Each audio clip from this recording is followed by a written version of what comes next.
Last class में हम topic कर रहे थे that was process costing. Process costing में इनिशियली हमने कुछ चीजें करी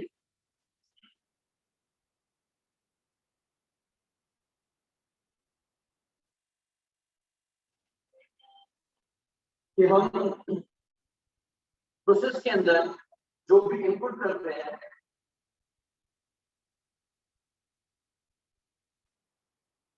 इस इनपुट में से कुछ क्वांटिटी हमें पहले से पता होती है कि जाया हो जाएगी, तो इसमें से हम डिडक्ट करते हैं और जो क्वांटिटी का हमें पहले से आइडिया होता है कि ये जाया हो जाएगी उसको हम रेफर करते हैं as normal loss. Since this loss is already part of the process और कंपनी ने पहले ही इसका एक मार्जिन रखा हुआ होता है, तो अल्टीमेटली हमारा रॉ मटेरियल, हमारे लेबर की एफर्ट्स, हमारे मशीन का टाइम सब इसके ऊपर लगता तो है लेकिन हाथ कुछ नहीं आता, जाया हो जाता। लेकिन क्योंकि इस नुकसान का हमने पहले ही जहन बनाया हुआ होता है तो इस नुकसान को हम नुकसान नहीं मानते। नॉर्मल लॉस के जितने भी यूनिट्स होंगे, जितने भी केजीज होंगे, जितने भी लीटर्स होंगे, इसको हम अपना नुकसान मानते नहीं है बिकॉज हम इसको पहले ही अलाउ कर चुके होते हैं। तो इनपुट जितना भी हम प्रोसेस में दे रहे हैं उसमें से जितना नुकसान हमें पहले से पता है कि होने वाला है वो हटा के बाकी रह जाता है expected output. So this is an output that we are expecting to get out of the process. And we are hopeful कि जब हमें इतना आउटपुट मिलेगा हम इसको बेचेंगे, हम इसमें से पैसे कमाएंगे, this can ultimately turn into profit. लेकिन कभी-कभार ऐसा हो जाता है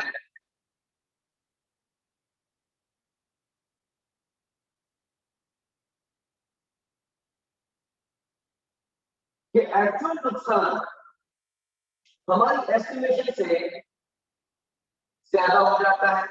If that is the case, कि अगर हमारा एक्चुअल आउटपुट कम है than that of expected output, तो that means कि हमारा नुकसान दर हकीकत ज्यादा हो गया from that we expected. इसको हम रेफर करते हैं एब्नॉर्मल लॉस। दूसरी पॉसिबिलिटी ये बन सकती है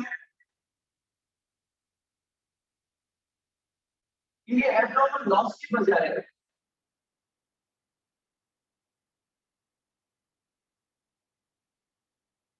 एब्नॉर्मल गेन हो जाए। That is कि एक्चुअल नुकसान कम हो than that of what we expected. ये हमारा बन जाता है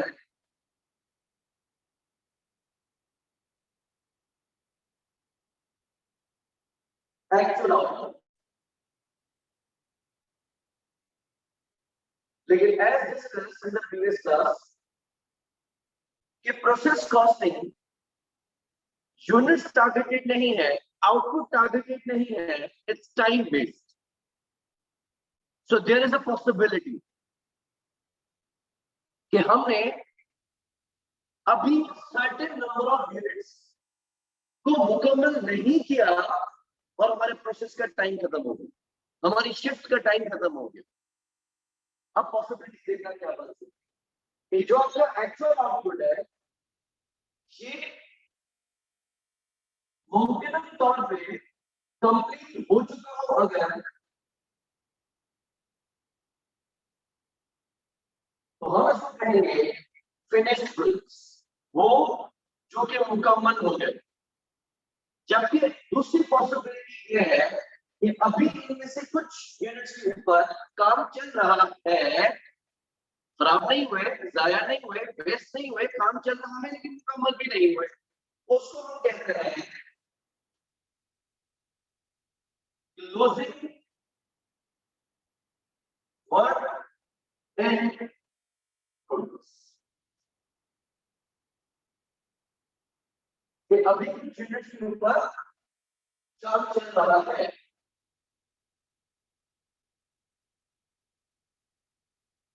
example,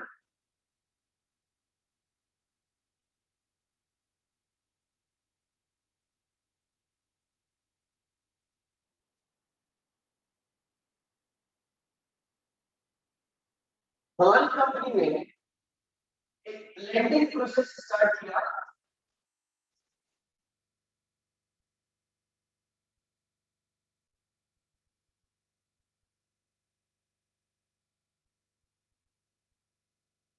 with 16,000 liters. Now what is the 16,000? This is input. हमने एक प्रोसेस को 16,000 लीटर से स्टार्ट किया।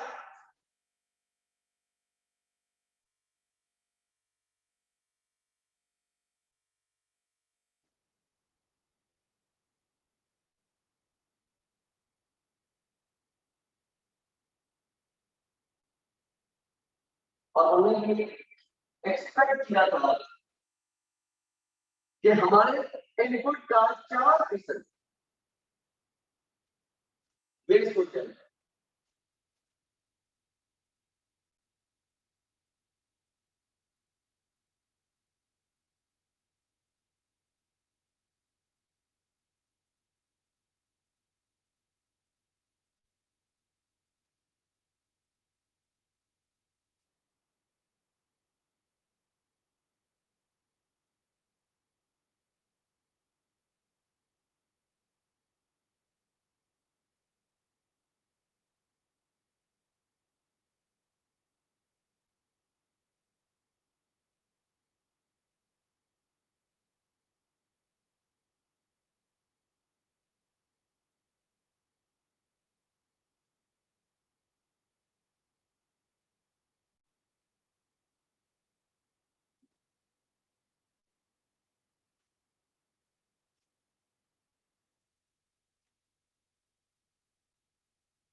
अब सिलसिला क्या है कि हमने प्रोसेस को स्टार्ट कितने लीटर से किया है।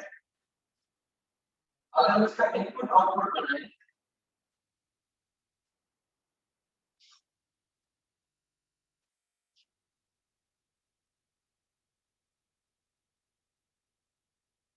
ठीक है, प्रोसेस को स्टार्ट करने से किया गया था 16,000। इंडिया का जहन बना हुआ था कि इनका 4% तो वेस्ट होगा। 16,000 का 4% कितना बनेगा? 600। जब 16,000 में से 640 हमें पता था कि जाया हो रहे हैं,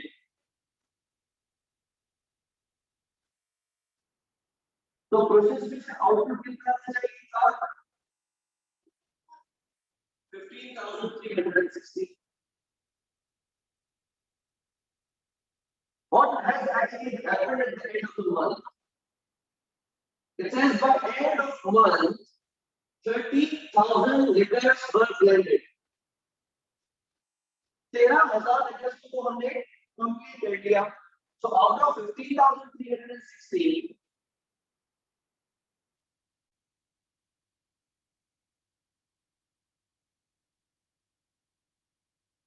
फिनिश गुड्स कितने हो गए? 13,000।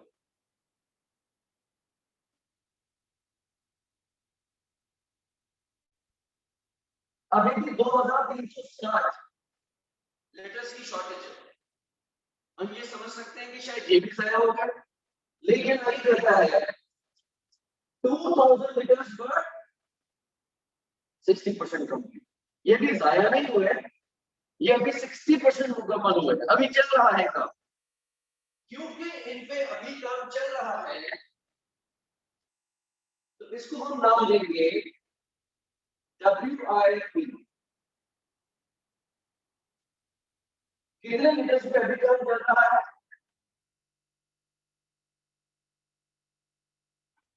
2000 लीटर पे, लेकिन इक्वेशन तो अभी भी बैलेंस नहीं हो रही। प्रोसेस में से बाहर आने चाहिए थे 15,360, जिसमें से 13,000 तो हो गए कंप्लीट, 2,000 तो अभी हम लॉस नहीं कह सकते क्योंकि अभी उन पे काम चल रहा है। बाकी डिफरेंस कितना है 360, जो ना तो कंप्लीट में है ना ही पाइपलाइन में है। ये कहां गए, ये एब्नॉर्मल लॉस रेफर किया जाएगा।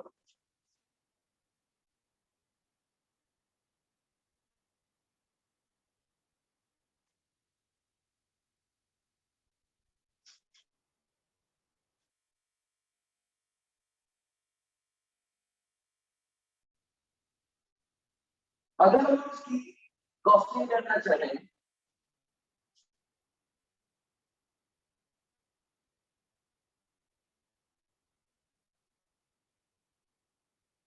और हमें ये बताया जाए कि इस महीने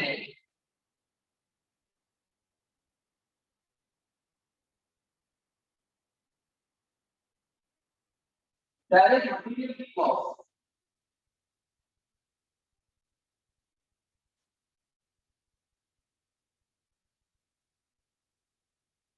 4,80,000 की,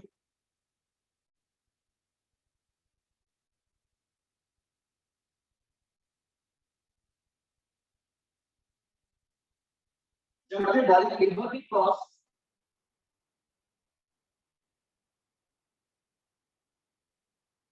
3,60,000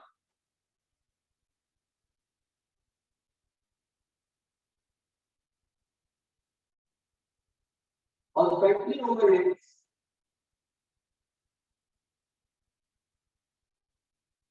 175,000 की।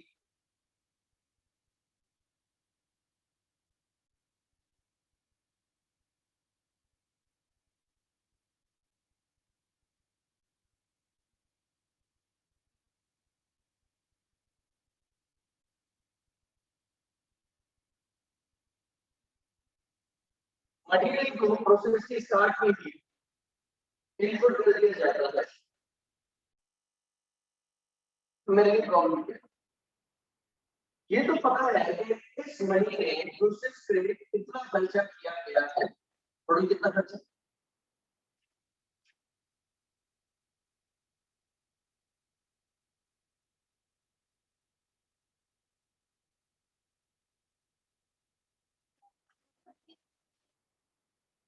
One zero.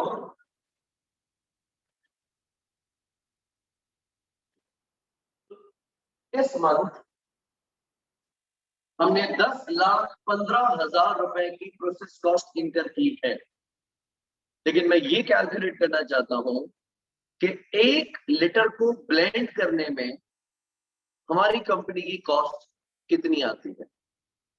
ठीक है, मैं ये कैलकुलेट करना चाह रहा हूं कि 1 लीटर को ब्लेंड करने में हमारी कॉस्ट कितनी आती है। मैंने प्रोसेस में इनपुट कितने लीटर्स किए थे 16,000, लेकिन उसमें से 4% लीटर्स जो कि आपने मुझे बताया 640 लीटर्स, ये तो मुझे पता था कि ज्यादा हुए हैं, लिहाजा नॉर्मल लॉस को कभी भी कॉस्ट चार्ज नहीं की जाती। लिहाजा मेरा पहला फॉर्मूला क्या है कि क्या मैं इस 10,15,000 रुपयों को 15,360 लीटर से डिवाइड कर सकता हूं। प्रोसेस कॉस्टिंग का हमारा फॉर्मूला क्या है, process cost minus scrap value of normal loss. In this question there is no scrap value of normal loss. ठीक है, so process cost minus scrap value of normal loss nil है, divided by expected good output, ऐसा। और क्योंकि मेरा expected good output 15,360 था, क्या मैं इसे डिवाइड कर सकता हूं तो फॉर्मूला के मुताबिक तो हाँ, लेकिन इसमें से 30,000 लीटर्स तो 100% कंप्लीट हुए हैं, लिहाजा इन पे मटेरियल भी पूरा लग चुका होगा, इन पे लेबर भी पूरा लग चुका होगा और इन पे फैक्ट्री ओवरहेड भी कंप्लीट लग चुका होगा। इतना तो सेंस बनता है। लेकिन जो 2000 लीटर्स अभी 60% कंप्लीट है, इन 15,360 में से 2000 लीटर्स अभी कितना कंप्लीट है? 60%। अच्छा, मैंने यहाँ पे लिखा है material is added at the beginning of the process, यानी इन 2000 लीटर्स पे मटेरियल कितना लग चुका होगा? वो 100% लग चुका होगा। क्यों? क्योंकि मैंने क्या कहा कि मटेरियल कब लगाया जाता है? प्रोसेस के शुरू होते ही। ठीक है, तो मटेरियल मैं इस पे जितना लगना था लगा चुका हूं, लेकिन अभी ये मुकम्मल नहीं हुआ। हम एक मिसाल ले लेते हैं। हम एक प्रोसेस स्टार्ट करते हैं रोटी पकाने का। तो रोटी पकाने के लिए हमारा पहला प्रोसेस होता है आटा गूंदना। अगर हम आज के दिन लेट्स अज्यूम हमारे ऊपर काम है 4 घंटे में, 4 घंटे की शिफ्ट मेरे हाथ में है। मैंने इस 4 घंटे में जितनी भी रोटियां पकानी है, मैंने क्या किया? 100 रोटियों का आटा गूंद दिया। मेरा अंदाजा था कि मैं 4 घंटे में 100 रोटियां पका सकूंगा। मैंने 4 घंटों के लिए उस अंदर 100 रोटियों का आटा तो गूंद दिया, यानी उस 100 रोटियां पकाने में जितना भी मटेरियल लगना था वो तो लग चुका। ऐसा हुआ। इसमें से 70 रोटियां मैं पका चुका हूं भाई, वो तो 100% होगी। अब 70 रोटियां कंप्लीट हुई है, मतलब उसमें मटेरियल भी लग चुका, उसमें मेरी एफर्ट भी लग चुकी, और उसमें स्टॉक की कॉस्ट भी आ चुकी। भाई 70 रोटियां तो मुकम्मल हुई, उसमें रॉ मटेरियल भी लग गया, उसमें लेबर भी लग गया, उसमें ओवरहेड भी लग गए। बाकी 40 रोटियों का आटा तो गूंदा हुआ है, लेकिन मैंने अभी उनको पकाया नहीं है और ना ही उनके ऊपर चूल्हा जलाया है। ठीक है, होता यह है कि मुझे पेमेंट होगी जितनी रोटियां मैं पकाऊंगा उतनी। अब मैंने जो रोटियां पकाई वो तो 60 पकाई है, 40 रोटियों का आटा तो गूंदा है लेकिन पकाई नहीं है। अगर हम ये कैलकुलेट करना चाहें कि एक रोटी हमें कितने की पड़ती है, तो मैं मटेरियल की कॉस्ट को कितने रोटियों से डिवाइड कर सकता हूं? 60 से कि 100 से? 100 से। क्यों? क्योंकि मटेरियल तो 100 का लग चुका है। लेकिन जब मैं पर रोटी की लेबर कॉस्ट कैलकुलेट करना चाहूं तो मैं 60 से डिवाइड कर सकता हूं, मैं 100 से डिवाइड नहीं कर सकता। फैक्ट्री ओवरहेड को अगर मैं कैलकुलेट करना चाहूं तो उसको भी 60 से डिवाइड कर सकता हूं, क्योंकि जो रिमेनिंग 40 रोटियां हैं उस पर लेबर बिल्कुल नहीं लगा, उस पर फैक्ट्री ओवरहेड बिल्कुल नहीं लगा। बात समझ में आ रही है? मैं वही कह रहा हूं कि 13,000 के ऊपर तो मटेरियल तो पूरा लग चुका है, और 2,000 लीटर के ऊपर भी मटेरियल पूरा। मटेरियल की कॉस्ट पूरे 15,000 रोटियों से या 15,000 लीटर से डिवाइड तो सेल्स बनता है। ठीक है, अच्छा, ये जो 360 जाया लीटर है, ये भी तो डिनोमिनेटर में आएगा ना। कोई रोटी में पकाओ लेकिन वो जल जाए। ऐसा हो कि 60 रोटियों में से 4 रोटियां जल गई हैं, और ऐसा कोई इरादा नहीं था कि कोई रोटियां जलेंगी भी, लेकिन जल गए। लेकिन मटेरियल तो जाया मानेंगे ना, लेबर तो जाया मानेंगे ना, ओवरहेड तो जाया मानेंगे ना। तो जो 360 पे मटेरियल लग चुका है, लेबर भी लग चुका है, फैक्ट्री ओवरहेड भी लग चुका है, चीज खराब निकली वो अलग मसला है। सवाल ये आता है कि अगर मैं कॉस्ट पर 1 रोटी कैलकुलेट करना चाहूं तो क्या इन 4 घंटों की मटेरियल कॉस्ट, लेबर कॉस्ट और फैक्ट्री ओवरहेड कॉस्ट तीनों मिला के मैं 100 रोटी से तकसीम कर सकता हूं? आप कहेंगे नहीं, सब पे 100 पे तो नहीं हो सकता। क्या इस पे मैं सिर्फ 60 रोटियों से तकसीम कर सकता हूं? आप कहेंगे ये भी सही नहीं है, क्योंकि मटेरियल तो 100 का लग चुका है ना। अब हमारा दिमाग ये काम कर रहा है कि मटेरियल की कॉस्ट को 100 रोटियों से डिवाइड किया जाए और लेबर की कॉस्ट को 60 रोटियों से डिवाइड किया जाए। कितना समझ में आता है? ठीक है, यहां तक क्लियर है चीज। होता यह है कि बाकी जो 40 रोटियां हैं उनमें से 30 रोटियां मैं सेमी कुक कर चुका हूं, आधी पका चुका हूं। लेकिन किसी ने कहा कि थोड़ी देर के लिए रुको, जब मेहमान आएंगे तो बाकी सेक के घी लगा के उस टाइम मिलेंगे। मैं ये कहता हूं कि इन रोटियों पे मैं 75% काम तो कर चुका हूं। अब हमारी क्लास देखना, 100 रोटियां हैं जिसमें से 60 रोटियों पे लेबर कितना काम कर चुका है, 100%। फैक्ट्री ओवरहेड कितना लग चुका है, 100%। 60 रोटियों पे मटेरियल भी पूरा लग गया, लेबर भी पूरा लग गया, ओवरहेड भी पूरा लग गया। इनको तो फारिग करो यहां से। जो 30 रोटियां है, 30 रोटियां, उनका क्या सीन है? उन पे मटेरियल तो पूरा लग चुका है, लेबर ने कितना काम किया है, 75%। अभी 25% जो दूसरी शिफ्ट में बंदा आएगा वो इन रोटियों को सेकेगा और उसको भी पेमेंट मिलेगी, सही। अब मैं कॉस्ट पर चपाती कैसे कैलकुलेट करूं, ये मैथ्स के लिए चैलेंज, ये मैथ्स के लिए चैलेंज। एग्जाम्पल, आपने एक रेस्टोरेंट पे 100 बंदों की दावत कर ली, लेकिन वो 100 के 100 बंदे एक साथ आके खाना नहीं खाने वाले। आपने उनको शिफ्ट में बुलाया है। रेस्टोरेंट ने कहा कि 3 कैटेगरीज होंगी, पहले स्टार्टर लगाएंगे हम, फिर मेन कोर्स लगाएंगे एंड फिर डेजर्ट्स लगाएंगे, ठीक है। पूरा हम नोट करेंगे कि आपके मेहमानों ने स्टार्टर कौन से आइटम कितने खाए, मेन कोर्स में कौन से आइटम कितने खाए एंड डेजर्ट्स में कितने आइटम कितने खाए, ठीक है। आखिर में जितना भी बिल बनेगा हम आपको चार्ज कर देंगे। लिहाजा हमने पर हेड में बुफे फिक्स नहीं करवाया। हमने कहा जितना भी आला कार्ट से वो ऑर्डर करते जाए आप उनको सर्व कर दीजिएगा, लेकिन मेन्यू ये होना चाहिए, वो अलग से कुछ ऑर्डर नहीं होना चाहिए, ठीक है। होता ये है कि 100 मेहमानों में से 70 मेहमान आए, उन्होंने बाकायदा खाना खाया, तीनों चीजें एंजॉय की, लिफाफा थमाया और चले गए, ठीक है। ये तो फुल खाना खा के गए। बाकी 30 लोगों की शिफ्ट चल रही थी,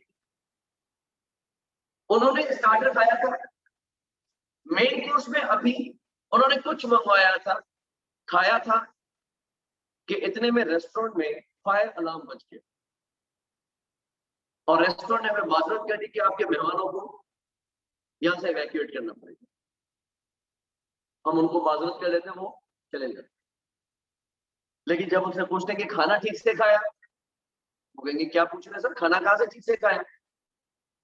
और वो तमाम ही मेहमान कहते हैं कि हमने अभी 60% ऑफ द मेन्यू खाना खाया था, या हमने अभी 60% पेट भरा था कि अलार्म बज गया और आपने कहा कि आप जाएंगे। बाकी 40% खाना तो अभी हमने खाया ही नहीं था, लेकिन हमें जाना पड़ा। अब सिलसिला देखें, 100 मेहमानों में से 70 मेहमानों ने कितना खाना खाया, 100%। और 30 मेहमानों ने कितना खाना खाया, 60%। सही है, 60% खाना खाया और हमें इनको जाने को कहना पड़ा। जब हम मैनेजमेंट के साथ बैठते हैं कि भाई तकलीफ खत्म हुई, अब हमारा बिल बताएं कि बिल कितना बनता है, तो वो हमें बिल निकाल के देते हैं कि आज की दावत में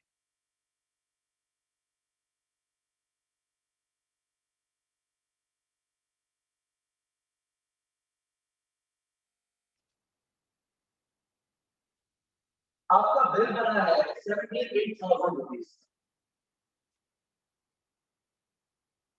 ठीक है।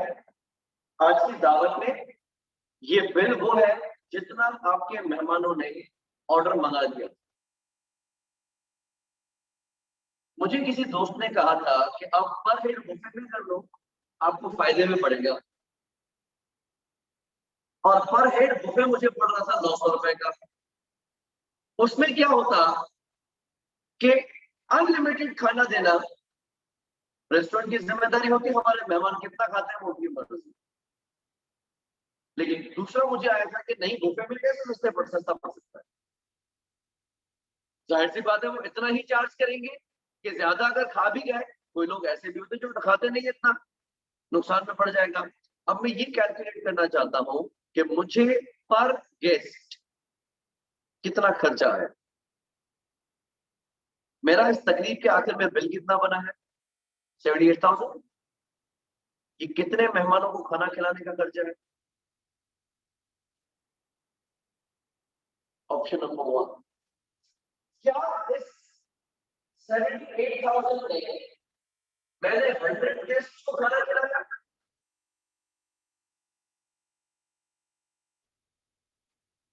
ऑप्शन बी, क्या मैंने आज की तकलीफ में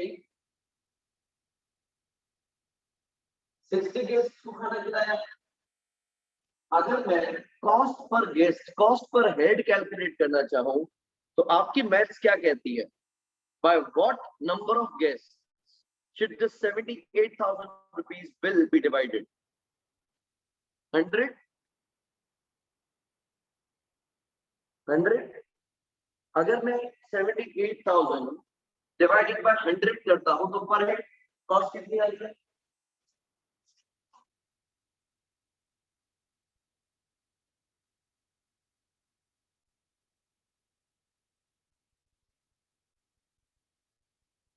लिहाजा मेरा ये दावा ठीक था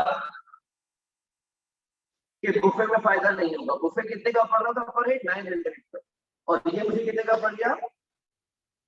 780। तो अगली बार जब मैं दावत करूं तो मुझे बुफे में करनी चाहिए या आला कार्ट में? अपनी मर्जी का मेन्यू देना चाहिए इस तरीके से, या बुफे करना चाहिए? लेकिन वेट अ सेकंड, क्या 100 बंदों ने मुकम्मल खाना खा लिया था? अगली बार फायर अलार्म हाथ से बजवाना पड़ेगा। अगर इसको आप बजट में रहना चाहते हैं तो रेस्टोरेंट के साथ इतनी सेटिंग करके रखना कि जैसे खा लिया जाए ना, बस बोलो आग लग रही भागो, ये तो उठेंगे नहीं यहाँ से। ऐसा हो सकता है। लेकिन क्या dividing this by 100 guest justifiable है? नो। मैं इसको 100 गेस्ट से तब परसीव करता जब 100 के 100 गेस्ट पूरा खाना खा चुके होते।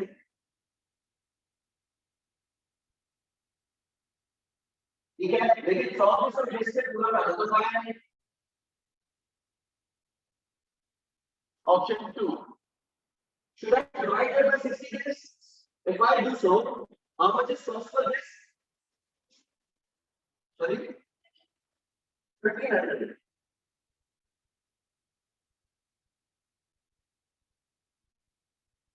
Would you support this?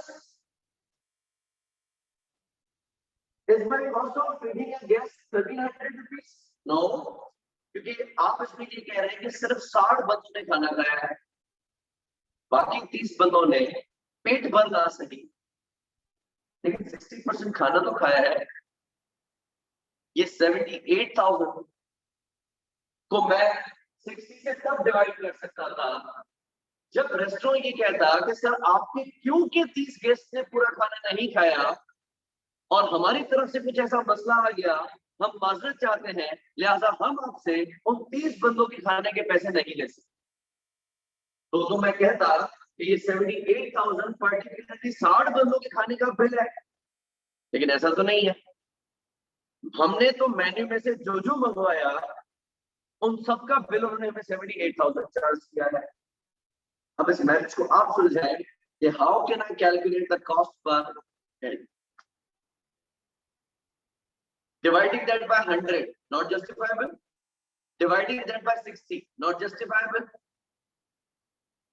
तो 78,000 की कॉस्ट या तो मुझे वो सेग्रीगेट करके देता कि पहले 60 बंदों ने जो खाना खाया उसका कितना बिल है और बाद के 30 बंदों ने जितना खाना खाया उसका कितना बिल है? शहजाद हो सकता है, लेकिन बच्चों की दावत नहीं है, सब सही खाने वाले हैं। सही है, बड़ों की इफ्तार पार्टी है। मुझे ये कैलकुलेट करवाओ कि पर हेड हमें कॉस्ट कितनी पड़ रही है। हम कॉस्ट पर गेस्ट कैसे कैलकुलेट कर सकते हैं? मैं ये कह सकता हूं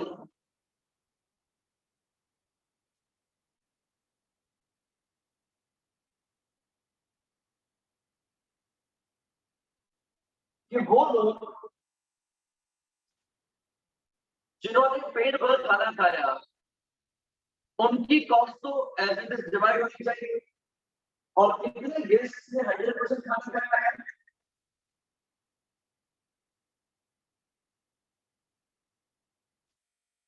सही है। बाकी कितने मेहमान है? 40। और उन्होंने कितना खाना खाया? 60%।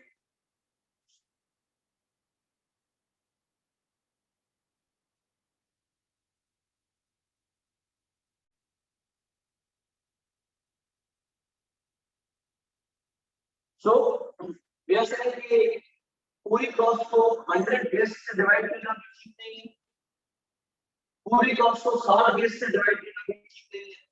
100 से डिवाइड करेंगे तो ये तासुर जाएगा कि सबने पूरा खाना खाया, 60 से डिवाइड करेंगे तो ये तासुर जाएगा कि बाकी 40 ने खाने को सूंघा भी नहीं। दोनों तासुर गलत है। जो 40 गेस्ट थे उन्होंने 60% ही सही खाना खाया था। हम ये कह सकते हैं कि 40 बंदों का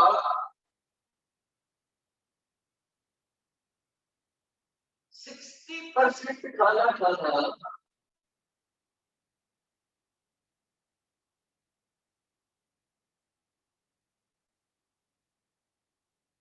चौबीस मेहमानों के 100% खाना खाने के बराबर हो सकता है।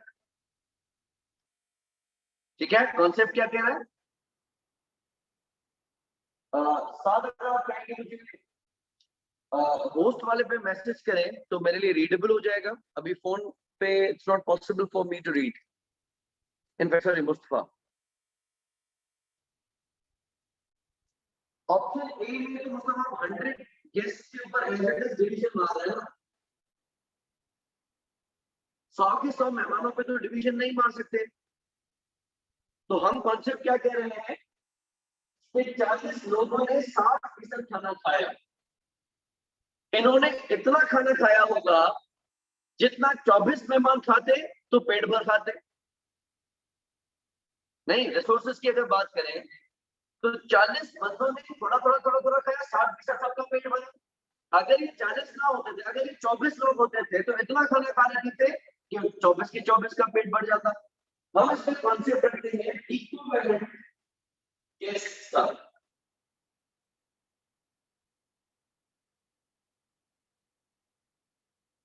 60 बंदों ने तो एज इट इज खाया पूरा, और 40 लोगों ने 24 लोगों के बराबर खाना खाया। तो इक्विवेलेंट गेस्ट कितने हुए?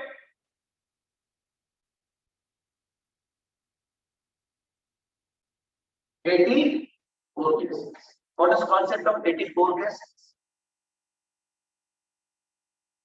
इसलिए हम ये बात कर रहे हैं कि 40 बंदों का 60% खाना खाना 24 बंदों के पेट भर खाना खाने के बराबर है।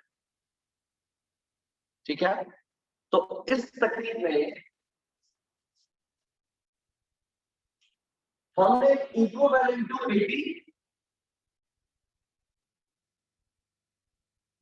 84 गेस्ट खाना खाया। इससे हमारी बजट कितनी आती है? 900।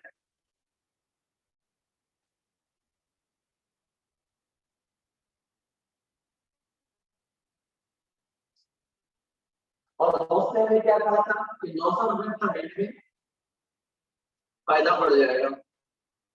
ठीक है, अब हमारी कैलकुलेशन यहाँ पे फेयर बन सकती है। हम ये देख सकते हैं कि इस तकनीक में अगर तमाम गेस्ट 100% खाना खाते थे तो हमारा पर गेस्ट करीबन 930 रुपए का खर्चा। ठीक है, इस कॉन्सेप्ट को आगे लेके चलना।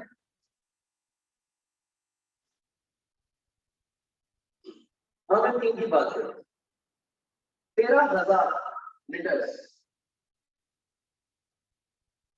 इस प्रोसेस में इस महीने में इन 13,000 लीटर्स पे मटेरियल 100% लग चुका होगा, लेबर 100% लग चुका होगा, फैक्ट्री ओवरहेड्स 100% लग चुका होगा। मैं 100% इसकी कॉन्फिडेंस के साथ कह रहा हूं कि आपने कहा कि ये फिनिश गुड है। फिनिश मतलब मुकम्मल हो चुका है, और मुकम्मल तभी कहलाएगा जब इस पे मटेरियल भी लग चुका हो, जब इस पे लेबर भी हो चुका हो। सही, इस कॉन्सेप्ट को हम कहेंगे एक इक्विवेलेंट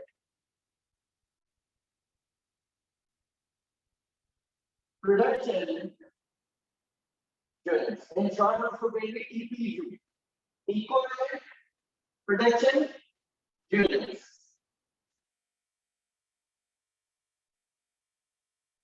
और आपने टोटल बिजनेसमैन का बना था 78,000 का, जो कि इफेक्टिवली 84 गेस्ट 84 गेस्ट को खाना खाने के 100% खाना खाने के बराबर था। तो you can simply divide 78,000 by 84 guest.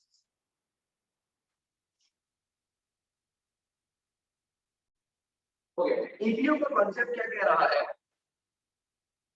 कि इस महीने आपने कितने यूनिट्स को 100% मुकम्मल किया है।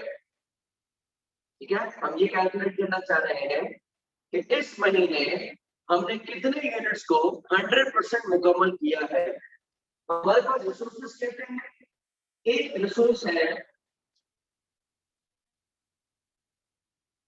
मटेरियल का, दूसरा रिसोर्स है लेबर का, और तीसरा रिसोर्स है फैक्ट्री ओवरहेड का। पहला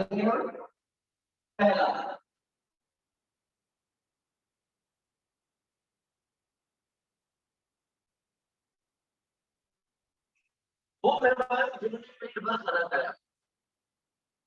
कितने लोग हैं, कितने यूनिट्स हैं जो 100% कंप्लीट हुए हैं? 13,000। और इससे कि इन 30,000 लीटर्स पे मटेरियल कितना फीसद लग चुका है? ठीक है, 100%। तो मटेरियल का खर्चा तो 13,000 लीटर्स पे डिवाइड हो सकता है। लेबर कितना परसेंट काम कर चुका है? 100%।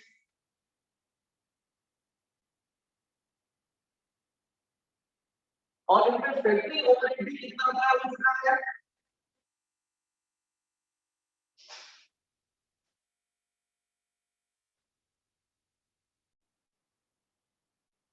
ओके, तो फैक्ट्री ओवरहेड भी 100% लग चुका है। तो इस महीने आपने जो भी खर्चा किया है मटेरियल का, उसमें 13,000 लीटर मुकम्मल हो गया। लेबर में भी 13,000 मुकम्मल है, फिनिशमेंट में भी, फैक्ट्री ओवरहेड में भी 13,000। दूसरा दूसरा बात करते हैं एब्नॉर्मल लॉस की।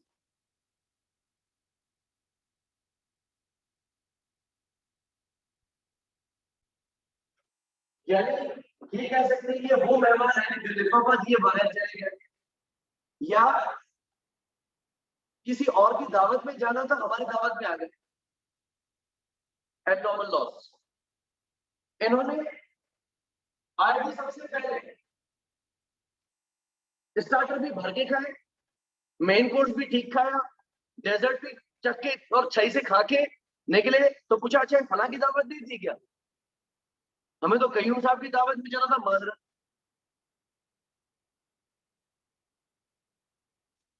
360 यूनिट्स पे हमने मटेरियल भी लगाया, हमने लेबर भी लगाया, हमने फैक्ट्री ओवरहेड भी लगाया, लेकिन इवेपोरेट हो गए। लिफाफा दिया नहीं, ये हमारी दावत में थे ही नहीं, लेकिन आपका नुकसान तो हो गया ना। रेस्टोरेंट को हम ये तो नहीं कह सकेंगे इन लोगों को क्यों खिलाया, तो हमारे है ही नहीं, आपकी इनकी तरफ से। तो लड़के वाले समझने लगे लड़कियों की तरफ से आएंगे, लड़की वाले समझ लड़के वालों की तरफ से, दोनों में हाथ में तो बड़ा लिफाफा तो किसी को नहीं मिला। एबनॉर्मल लॉस है। अब क्या रेस्टोरेंट इनके खाना आपको छोड़ देगा? वो बोलेगा भाई आपने बिठाया था, मेहमान कौन आ रहा है वो तो आप देखोगे, हम थोड़ी आपके मेहमानों को निकालेंगे यहाँ। चलो हो गई, लेकिन एबनॉर्मल लॉस भी पर हेड में काउंट तो होगा ना। महीना कितना ज्यादा पूरा का पूरा, यानी इसमें मतलब 360 लीटर का मटेरियल भी पूरा लगा दिया था। लेबर में 360 लीटर पे काम किया था, फैक्ट्री ने भी 360 लीटर पे काम किया था। ठीक है, और पकड़े कहां पे जा रहे हैं? जब हाथ धो रहे थे, कहीं रास्ते में पकड़ लेते थे, अभी स्टार्टर खा रहे थे, पूछते कि सर आप कौन, और कहते थे कि हमें कयूम साहब की दावत में जाना है, तो हम बोले सर आप उठे, ये आप क्यों बैठे, हम बच जाते थे। अगर ये नुकसान मटेरियल लगने के फौरन बाद पता चल जाता, ये तो यूं हुआ कि हमने दूध, पानी, पत्ती, चीनी सब डाल दिया, इलायची भी डाल दी और हम छोड़ के चले गए। जब वापस आए कि चलो अब चाय पी लेते, देखा तो दूध फटा हुआ। अब तो गैस भी जाया हो गई, मटेरियल भी सारा जाया हो गया, हमारा टाइम भी जाया हो गया। अगर सिर्फ दूध को बॉईल करके देखते थे और बाद में पत्ती डालने का, तो आपको दूध की शक्ल ही बना दी तो खराब है, बाकी चीजें बच सकती थी ना। लेकिन अगर नुकसान प्रोसेस के आखिर में पकड़ा गया है तो फिर सब जाया हो गया। Got my point? अच्छा, तीसरा,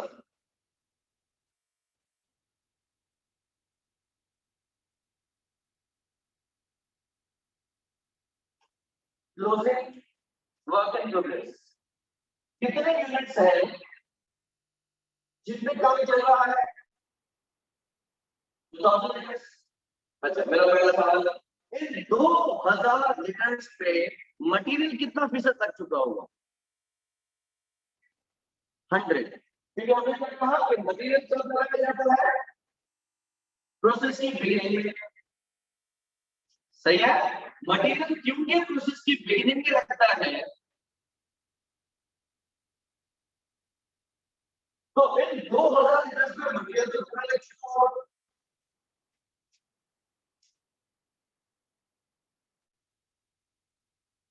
जबकि लेबर की मुनासिबत से ये कितने कंप्लीट है?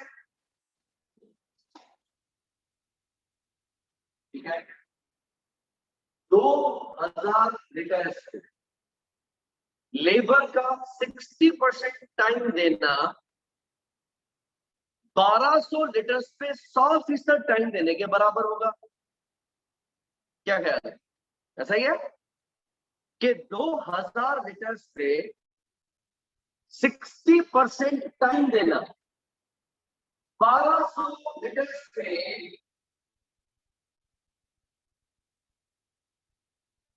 100% टाइम देने के बराबर होगा। इसी तरीके से फैक्ट्री ओवरहेड है,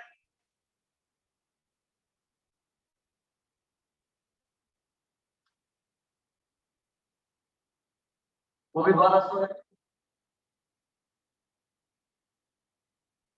इस महीने मटेरियल के पॉइंट ऑफ व्यू से कितने यूनिट्स मुकाबला है? 15,360। इस महीने लेबर की पॉइंट ऑफ व्यू से कितने यूनिट्स मुकम्मल हुए हैं?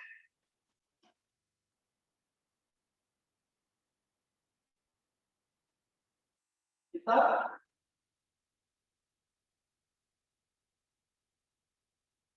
20,560। and factory oriented point of view से भी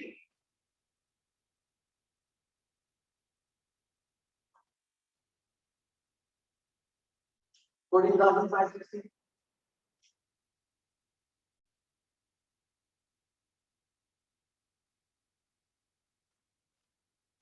अब हम कैलकुलेट करते हैं कॉस्ट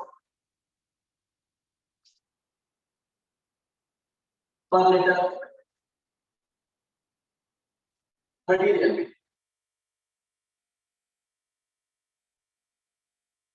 मटेरियल की कॉस्ट इस महीने की कितनी आई है? ऐसे 480,000 और ये कितने यूनिट्स को मुकम्मल करने पे आई है? 15,360। इसमें नॉर्मल लॉस शामिल नहीं है, ऐसा ही नॉर्मल लॉस के 640 यूनिट्स इसमें से निकले हुए, क्योंकि नॉर्मल लॉस को हम कभी भी खर्चा नहीं देते थे। So cost of 480,000 divided by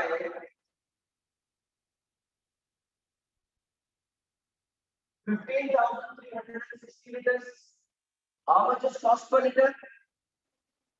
42, 31.2, 31.25.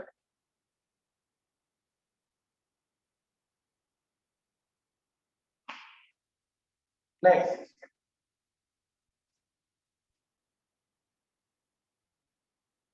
Labor. Labour की कॉस्ट इस महीने हो जाएगी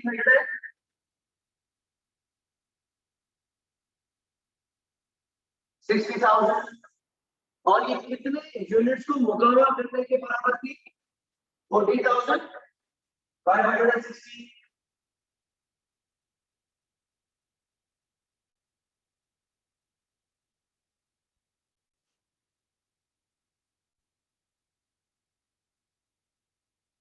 How much is per liter? 20, 24.75.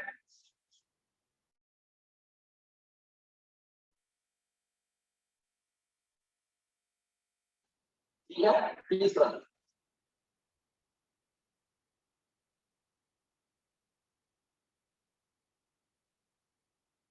Factory overhead की cost हमारी है 175,000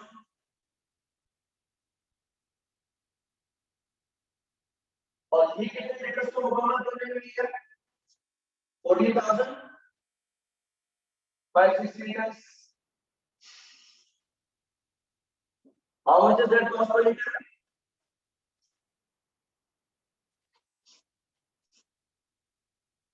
12.02.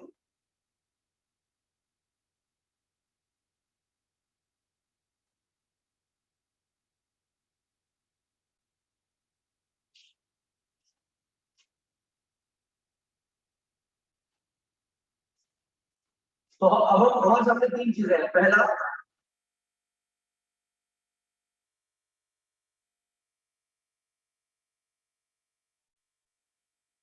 फिनिश गुड्स, कितने लीटर्स पे आप 100% काम कर चुके हैं? 13,000। आप इसको देखिए मटेरियल के पॉइंट ऑफ व्यू से कितने लीटर्स कंप्लीट है? 30,000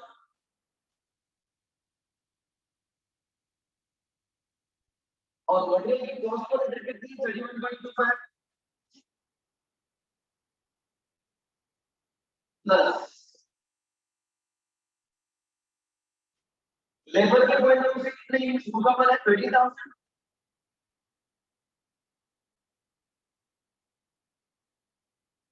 और लेबर की कॉस्ट पर लीटर कितनी? 24.75 प्लस फैक्ट्री ओवरहेड के पॉइंट ऑफ व्यू से कितनी लीटर्स मुकम्मल है? 30,000 and cost per liter is 12.02.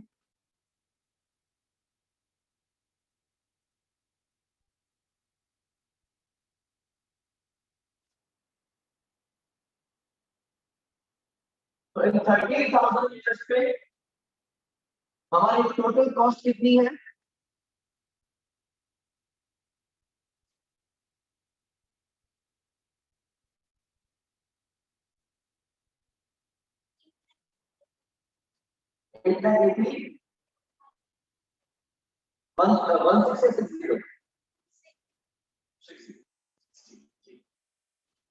दूसरा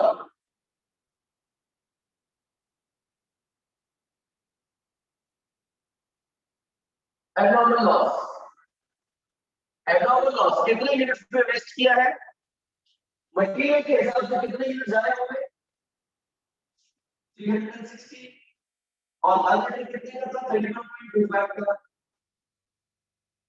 प्लस लेबर के वन से कितने लीटर जाए होंगे 360 ऑलरेडी कितने का था 24.75 का प्लस फैक्ट्री ओवरहेड के पॉइंट ऑफ व्यू से कितने लीटर जाए होंगे 360 एंड ऑलरेडी कितने का था 12.02 का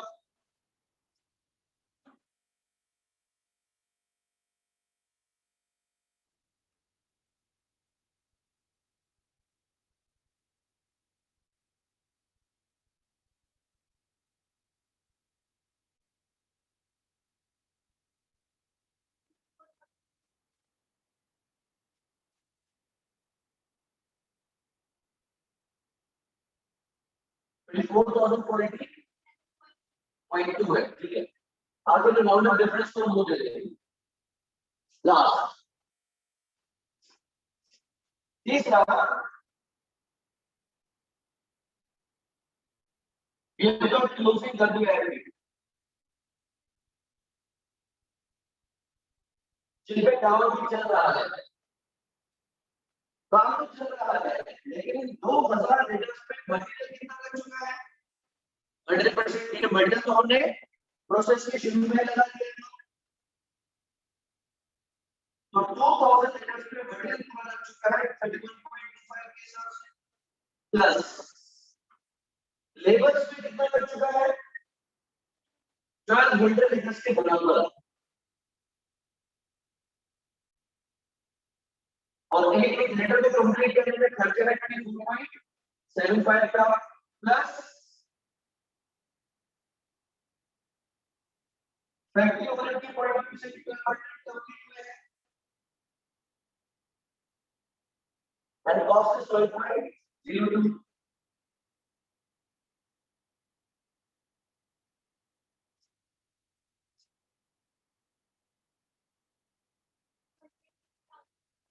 1,06,000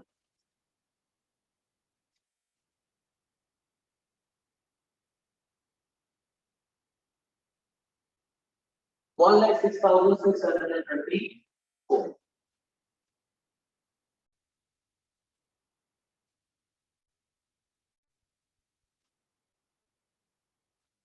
अगर इसका प्रोसेस अकाउंट करें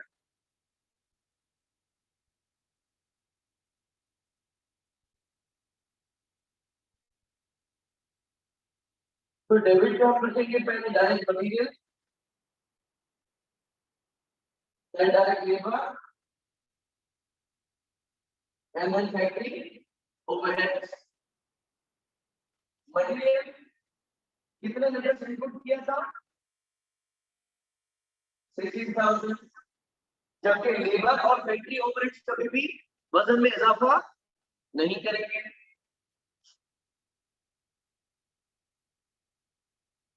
मटेरियल का खर्चा कितना था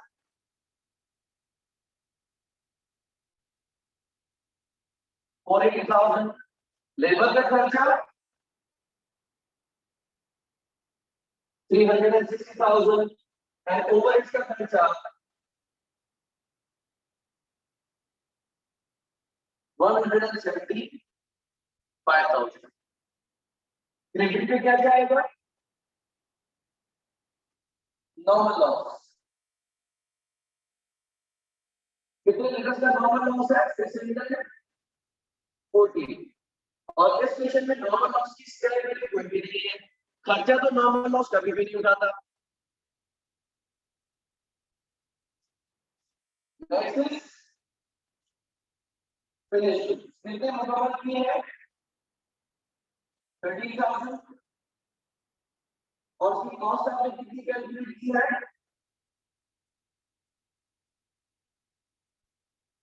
84,260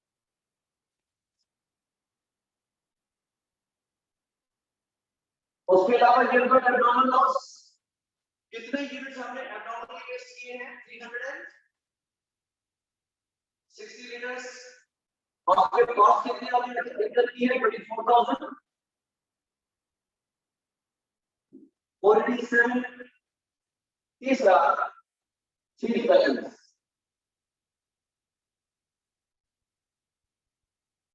क्लोजिंग WIP कितने यूनिट पे काम चल रहा है 2000 और उसकी कॉस्ट आपने कैलकुलेट किया 106,624 और कितना है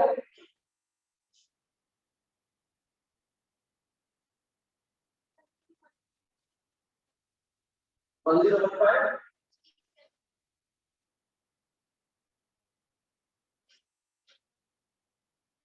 and debit is 1015 sorry so the 371 is how much amount that is round up difference देखिए हमारा ये आंसर अगर आप नोट करें 31.25 एग्जैक्ट नहीं होगा या ये 24.75 एग्जैक्ट नहीं होगा ठीक है अगर इसके आप फुल फिगर्स देंगे तो आपका आंसर परफेक्ट आएगा लेकिन इतना परफेक्ट लेने की जरूरत नहीं है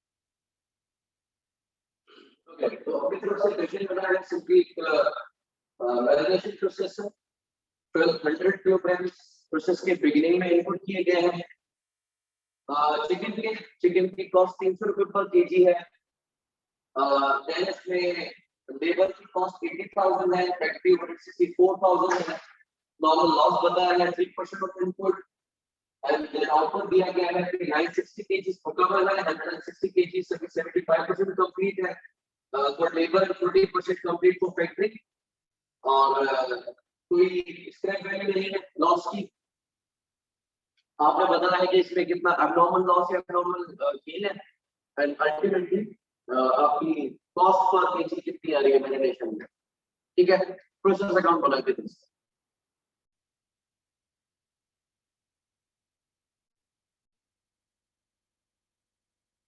ओके तो अगर इस प्रोसेस का हम इनपुट आउटपुट करते हैं analysis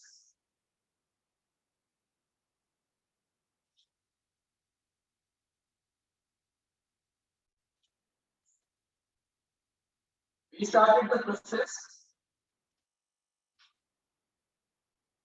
with the input of 1200 kgs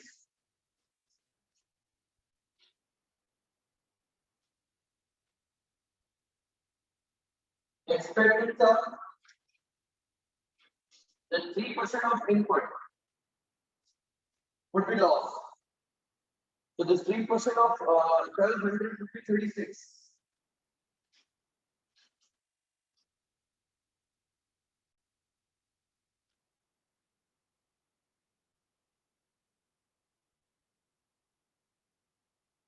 Expected output was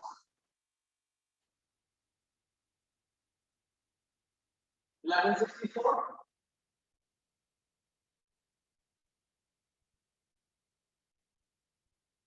जिसमें से हमने कंप्लीट कर लिए थे 960 kgs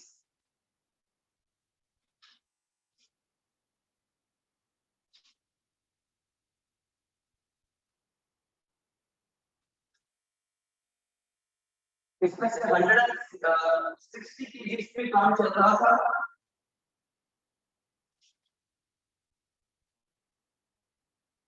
and the difference would be abnormal loss.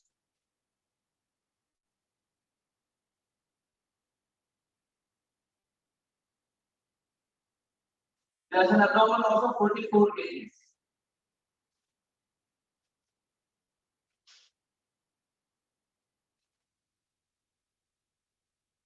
अगर हम इन्हीं का इक्विवेलेंट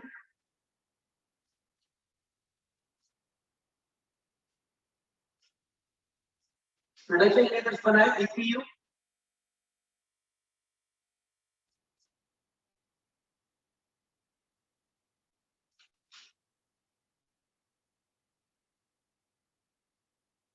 तो finished goods कितने हैं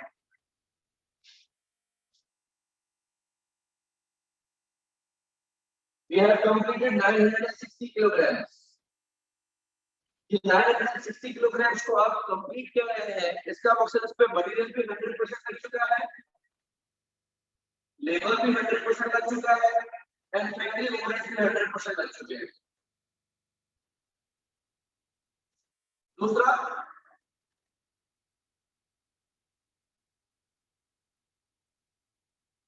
there is turnover loss of 44 kilograms, क्योंकि ये अगर प्रोसेस के आखिर में जाया हुआ है तो मटेरियल भी पूरा नहीं डूबा होगा, लेबर भी पूरा नहीं डूबा होगा और फैक्ट्री ओवरहेड्स को भी पूरा नहीं डूबा होगा। Then we have got closing WFP.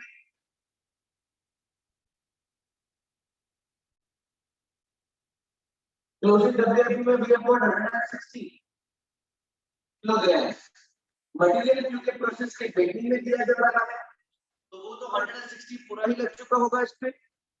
Labour के पॉइंट ऑफ व्यू से these are 75% complete। 160 का 75% कितना बन रहा है? 120। ये लेबर के पॉइंट ऑफ व्यू से 150 कंप्लीट है और ये मैंने बताया कि फैक्ट्री के पॉइंट ऑफ व्यू से 40% कंप्लीट है। It's 64।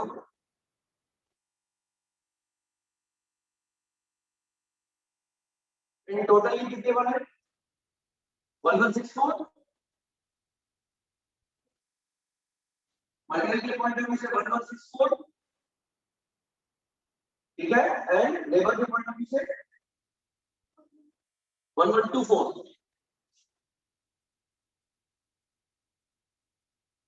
And factory 106। ओके, अब कॉस्ट कितनी है? Material cost is 1200 multiplied by 300, it's 360,000।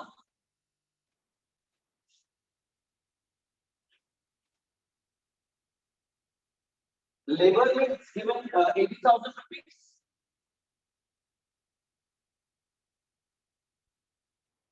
and for factory overhead is 64,000। we'll calculate the cost per EPU, cost per equivalent production unit। 360,000 divided by 1164, 309.28 per kilogram। Labor 80,000 divided by 1124, 71.17। Nice. Next, 64,000 divided by 1,068,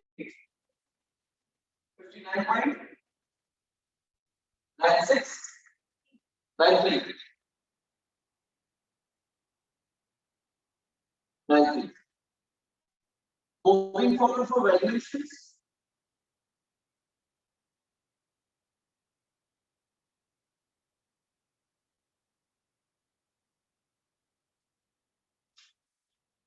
अगर आप इन तीनों को plus करेंगे तो ये क्या रहेगा? Cost of completed unit, ठीक है।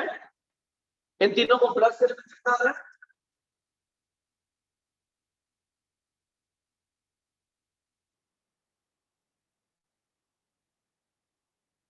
440.28,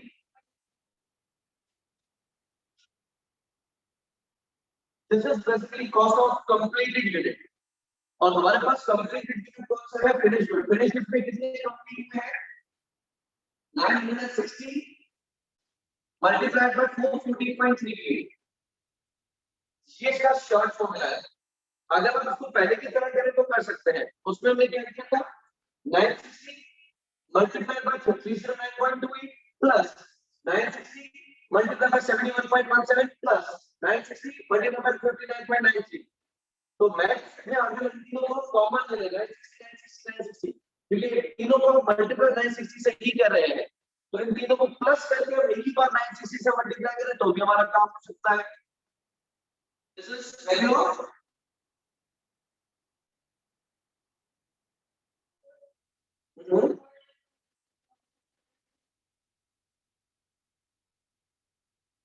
आपने जो डिटेल में किया था जब भी आंसर यही आया होगा। That's not possible. In the number don't say it. So you have multiplied 309.28 by 960 plus 71.17 multiplied by 960 plus 59.93 multiplied by 960. तो 960 तीनों में वैसे ही कॉमन है। अगर मैं तीनों को प्लस करके 80 पर 960 से मल्टीप्लाई करता हूं आंसर तो सेम आना चाहिए। आप लोगों को सेम ही आंसर। नेक्स्ट दूसरा we have got abnormal loss।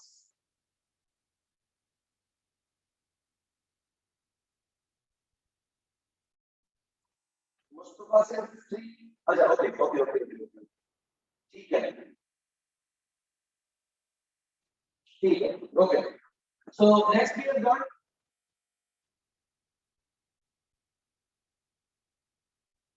abnormal loss।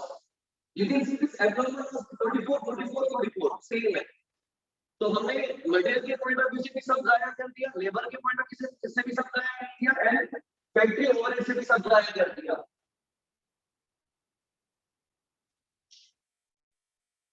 19,367 okay.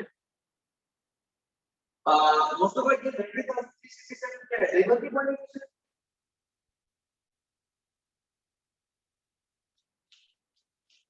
हम डायरेक्टली कह सकते हैं we have lost all 44 kilograms and cost of completed unit is 440.38।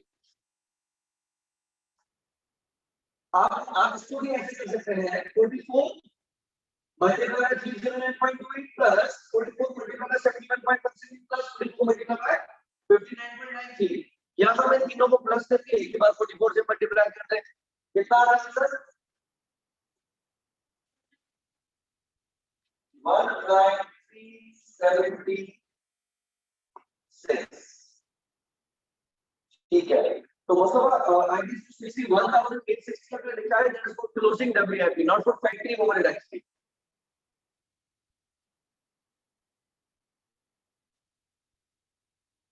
Closing WIP में हम ऐसा नहीं कर सकते कंप्लीटेड यूनिट का बिकॉज़ हर एक की कंप्लीशन डिफरेंट है। फॉर दैट 160 मटेरियल के पॉइंट ऑफ व्यू से कंप्लीट है multiplied by 309.28 plus 120 multiplied by 78.17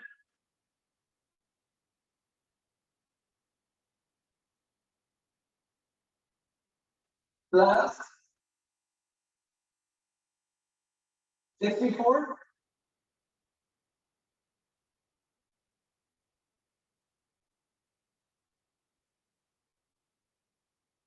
into 59.93। 61,860।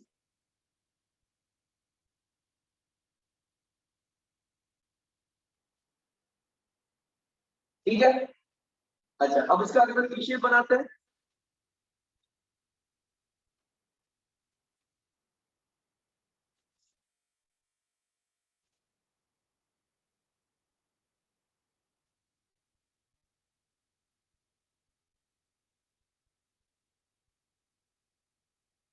Manufacturing process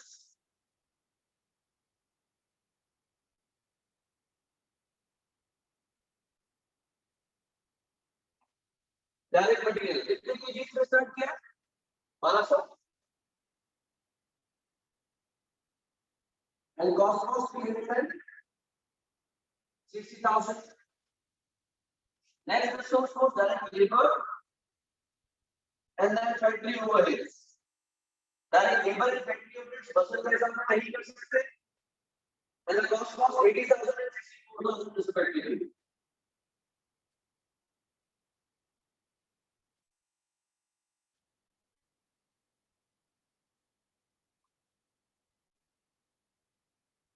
normal loss we have 36,000 kg as normal loss with their scrap value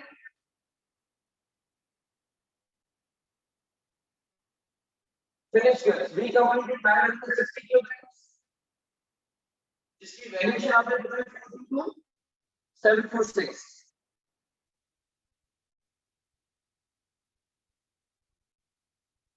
7,647. Next is abnormal loss. And there are 44 contracts. Value is complete answer. 376.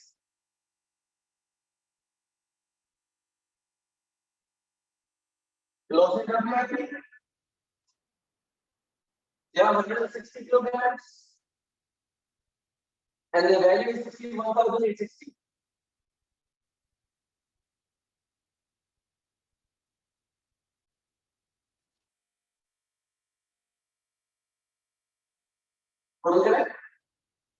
English में 1200 लेना है. Is it 1200 there sir on the credit side? Cost of total 5,000 ठीक है. Okay.